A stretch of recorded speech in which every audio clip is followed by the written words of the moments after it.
दोस्तों, जैसा कि आप हमारी स्क्रीन पर एक लेटर देख पा रहे होंगे और वो लेटर किस से रिलेटेड है और उस लेटर में क्या जानकारी दी गई है, हम आपको डिटेल से इस वीडियो में बताएंगे। आप देख सकते हैं यह letter department of ex serviceman welfare के द्वारा रिलीज किया गया है और 4 जनवरी 2023 यानी कि कल ही यह लेटर रिलीज किया गया है। और यह लेटर किस किस के लिए रिलीज किया गया है देखिए एक बार।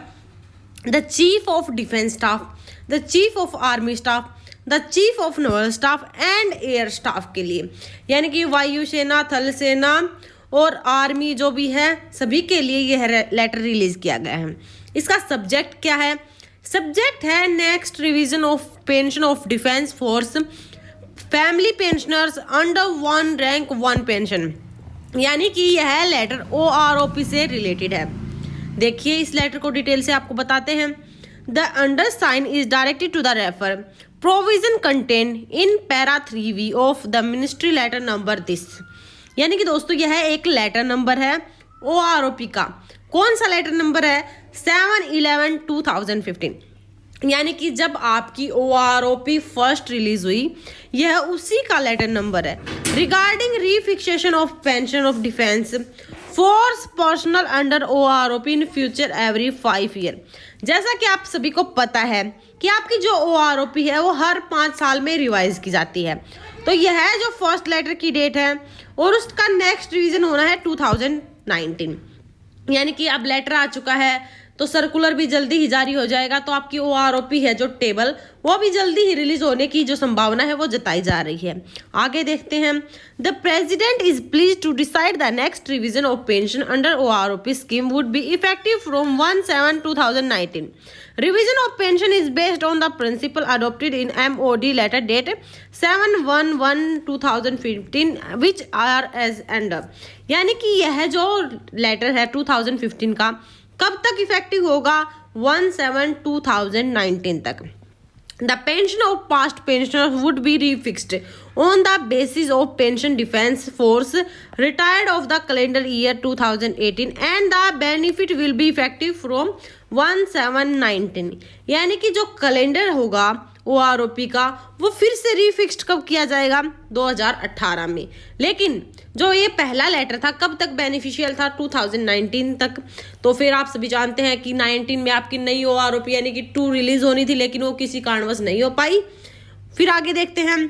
Pension will be refixed for eligible defense force pensioners family pensioner on the basis of average minimum and maximum pension of defense force personnel retired in calendar year 2018 in the same rank and same length of the service, यानी कि जो आपकी जो pension है OROP table में आएगी वो किसके बेस पे आएगी? वो मैक्सिमम और मिनिमम बेस पे। जैसा कि कोई हवलदार ही ले लीजिए जिसकी सबसे कम पेंशन है और एक हवलदार ने सेम उतनी ही जॉब करी है, यानी कि फर्स्ट ने जितनी जॉब करी थी उतनी ही सेकंड ने जॉब करी है, लेकिन किसी कारणवश उसकी पेंशन ज़्यादा है, तो उनका मिनिमम मैक्सिमम निकाल कर आपकी जो OROP है वो रिवाइज की जाएगी।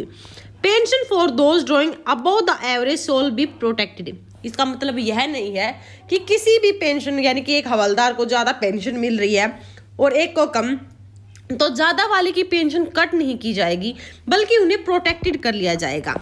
ना तो उसकी कम की जाएगी ना ही बढ़ाई जाएगी, एक प्रोटेक्शन में ले लिया जाएगा, तो जितनी है उतनी ही रख दी जाएगी। The benefit would also be extend to the family pensioner include war widows and disable pensioners. ये जो आएगी OROP 2 वो सबसे ज़्यादा बेनिफिशियल होगी जो वॉर विडोज है, हमारे शहीदों की जो पत्नियां हैं और डिसेबल पेंशनर्स हैं, उनके लिए यह बहुत ही बेनिफिशियल रहेगी। Arrear will be paid in 4 half yearly instalment, यानी कि जो एरियर है वो आपको 2 साल में दे दिया जाएगा। However, all the family pensioner include those in receipt of special family pension and gallantry award winners shall be paid arrear in one installment, यानी कि जो हमारी शहीदों की पत्नियां हैं और डिसेबल पेंशनर्स हैं उनको एक ही एरियर किस्त में पूरा एरियर है वो पे कर दिया जाएगा, यानी कि उन्हें 4.5 ईयरली इंतज़ार नहीं करना पड़ेगा, यानी कि 2 साल तक उन्हें इंतज़ार नहीं करना पड़ेगा, उन्हें एक ही जो किस्त है उसमें पूरा एरियर है वो पे कर दिया जाएगा। Personals who OPT to get discharge WEF 1/7/2014 on after 1/7/2014 on their own request under this rule। यानी कि बहुत सारे पेंशनर्स ऐसे हैं जो खुद अपनी रिक्वेस्ट पर डिस्चार्ज हो चुकी हैं, वो इस रूल के अंडर में आते हैं, तो उन्हें उनके लिए OROP कोई भी बेनिफिशियल नहीं है, चाहे वो आर्मी के हो या एयरफोर्स के हो, वो OROP के लिए बेनिफिशियल नहीं रहेंगे जो इस रूल में आते हैं दोस्तों। नेक्स्ट देखते हैं, detail instruction along with the table for revision of pension for each rank and each category under OROP scheme shall be issued separately. यानी कि जो OROP स्कीम है और टेबल है वो हर एक रैंक के हिसाब से अलग अलग कर दी जाएगी। सभी की जो रैंक है वो सभी OROP टेबल में मिलेंगी और हर किसी की पेंशन कितनी बड़ी और कितनी नहीं, पूरी डिटेल से वो पेंशन टेबल तैयार की जाएगी और वो जो टेबल है वो जल्द ही आपके सामने आ जाएगी दोस्तों।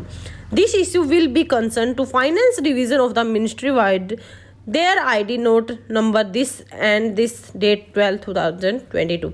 यानी कि दोस्तों अब ये आपका लेटर जारी हो चुका है, जल्दी ही सर्कुलर भी जारी हो जाएगा और सर्कुलर के बाद में जो PCDA है आपका लेटर जारी कर देगी।